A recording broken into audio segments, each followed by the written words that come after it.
Méditation du 16 août. Des vies silencieuses. Déborah, nourrice de Rebecca, mourut. Elle fut ensevelie au-dessous de Bethel, sous le chêne qu'on a appelé du nom de chêne des pleurs. Genèse 35, verset 8. L'histoire de la matriarche Déborah est l'une des plus connues de la Bible. Et ce n'est pas pour rien, car tout le monde n'a pas la capacité de diriger une armée et de gagner des batailles. Déborah signifie abeille, et la Déborah des Juges, chapitres 4 et 5, a été à la hauteur de son nom dans le sens le plus agressif du terme. C'est l'histoire d'une femme d'action, typique des récits les plus féministes. Et ce n'est pas négatif. Ça répond à un modèle pour un moment. Un modèle nécessaire pour appeler que l'histoire s'écrit sans stéréotypes de genre. Mais il y a une autre Déborah dans le récit biblique. Une Déborah qui répond à un sens plus moelleux du sens du mot. Une femme sur qui nous avons peu de renseignements, mais que nous imaginons exceptionnelle en raison de la réaction de ses proches. En effet, les histoires vraies sont évaluées par nos proches, par ceux qui nous connaissent vraiment. Elle apparaît pour la première fois dans Genèse 24, verset 59. Ils laissèrent alors partir leur sœur Rebecca et sa nourrice avec le serviteur d'Abraham et ses gens. Son nom n'y est pas mentionné, juste une référence associée à Rebecca,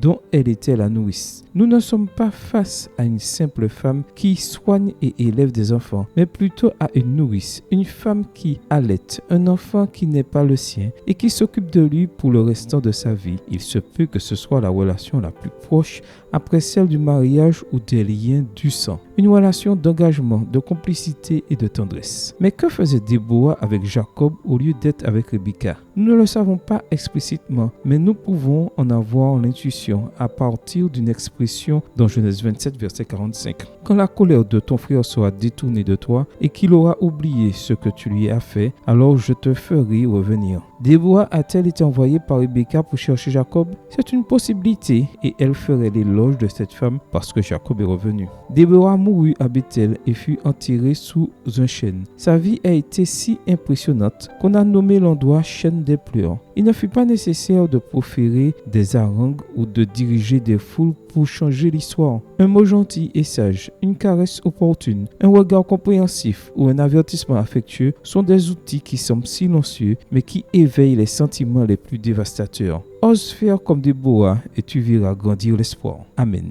Bonne journée à toi et que le Seigneur te bénisse.